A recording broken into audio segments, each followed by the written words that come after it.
Let's review how to successfully pass the Florida State road test. You will be evaluated on 5 maneuvers: the quick stop, the backing maneuver, a 3-point turn or K-turn, a straight-in park to the left, and finally, you will be asked a question about parking on a grade or hill. Maneuver number 1, the quick stop. Let's take a closer look at the quick stop maneuver. Drive straight ahead at approximately 20 miles per hour. When the instructor says stop, bring the vehicle to a complete stop as quickly and safely as possible, without sliding or skidding the tires. You have 50 feet to stop the vehicle. Common mistakes. When the instructor says stop, ensure the vehicle comes to a complete stop. Do not release the brakes until the vehicle has completely stopped, or you will receive minus points. Maneuver number 2, the backing maneuver. Let's examine the backing maneuver. When it is safe, drive straight backward using the correct form until the instructor tells you to stop. He or she will have you back up approximately 50 feet. There is no need to hurry on this maneuver. We teach students not to accelerate in reverse. Allow the vehicle to slowly drift back as your foot hovers the brake. When doing the backing maneuver, you must continuously look back over your right shoulder.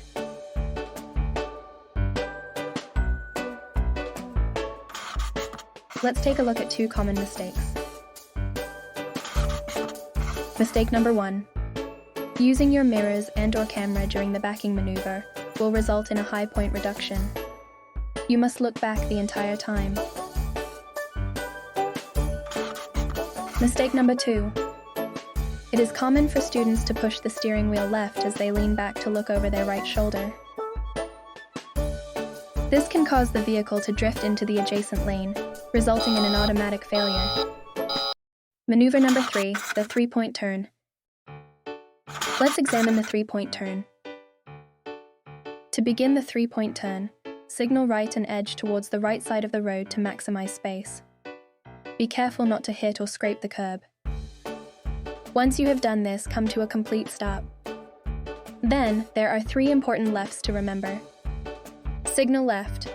Lean forward and head check your left blind spot. Then turn the wheel all the way to the left. Now you're prepared to steer the vehicle to the left side of the road. Be cautious not to scrape or hit the curb. From here, shift to reverse, turn the wheel all the way to the right and head check in both directions. Then reverse back to the right side edge of the road. Now we have another shift, turn, and head check. Shift to drive, turn the wheel all the way to the left, and head check in both directions. When clear, release the brake and drive forward. Let's take a look at some common mistakes. A common mistake we observe during the state road test is that students often fail to utilize the available space or do not turn the steering wheel all the way to the left when beginning the maneuver. While this does not result in a point deduction, it does not place the student in the best position to successfully execute the maneuver. The largest point reductions occur from failing to signal left when starting the maneuver and neglecting to head check all directions before making each turn. Another common mistake is failing to back up enough to create sufficient space for the final turn. This can cause the front tires to go off the road during the final maneuver. Driving over or hitting the curb at any point during the maneuver results in automatic fail. If you find yourself in a situation where you feel your front tires may touch the curb, stop and shift to reverse. Turn the wheel to the right and back up slightly to create space. Then shift back into drive. Turn the wheel to the left, head check both directions again, and drive forward to exit the maneuver. Maneuver number 4, a straight-in park to the left. Let's examine the straight-in parking maneuver to the left. This maneuver is evaluated during the Florida State road test. To execute a straight-in park to the left, we firstly need to signal left into the parking space. Then, move towards the right edge of your lane without getting too close to any parked vehicles. Align either your driver's side mirror, the center of your hood, or your front bumper with the left line of the parking space. The exact point will vary depending on the size and turning radius of your vehicle, so you may need to experiment to find the best position. Next, turn the steering wheel all the way to the left and slowly enter the parking space. Once in the space, straighten your tires and continue forward to fully enter the stall. It's important to be evenly spaced to avoid any point reductions on the test. To reverse out of the parking space, release the brake and slowly allow the vehicle to move straight back until your front bumper is aligned with the back bumper of the adjacent vehicle or cone. Next, turn the steering wheel all the way to the left or right, depending on which direction you wish to exit. To exit left, turn the wheel to the right. To exit right, turn the wheel to the left. When the right side of your vehicle aligns with the left parking space line or cone, stop. Turn the wheel fully to the left, release the brake, and slowly exit.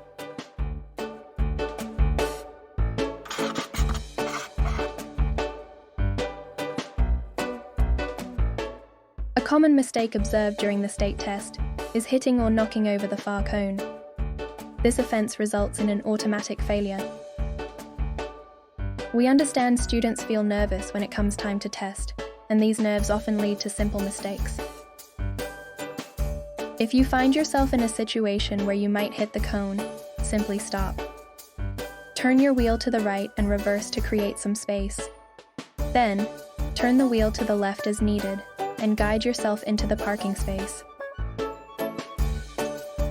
While this extra maneuver may lead to a point deduction, it is best to make the necessary adjustments and safely enter the parking space.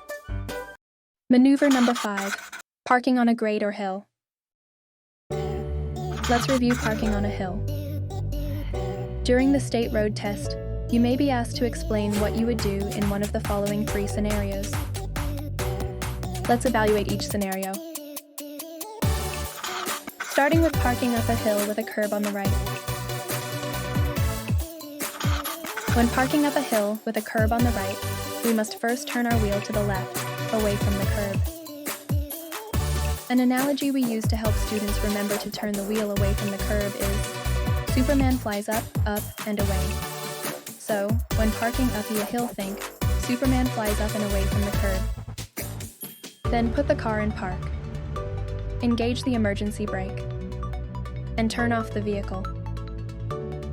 Each step on the driver's test has the same point value, so be sure to say or demonstrate all 4 steps. Now let's review parking down a hill with a curb on the right. When parking down a hill, with a curb on your right, turn the wheel right towards the curb. An analogy we use to help students remember to turn the wheel right towards the curb is associated with a doctor. D for down and R for right, doctor. Then put the car in park. Engage the emergency brake. And turn off the vehicle. Each step on the driver's test has the same point value, so be sure to say or demonstrate all 4 steps. The only variation when parking on a hill is when parking uphill with no curb present. In this case, we turn the wheel to the right, allowing the vehicle to steer away from traffic. Then put the car in park. Engage the emergency brake. And turn off the vehicle. Each step on the driver's test has the same point value, so be sure to say or demonstrate all 4 steps. Good luck! Learn how to drive at DIYdrivingschool.com.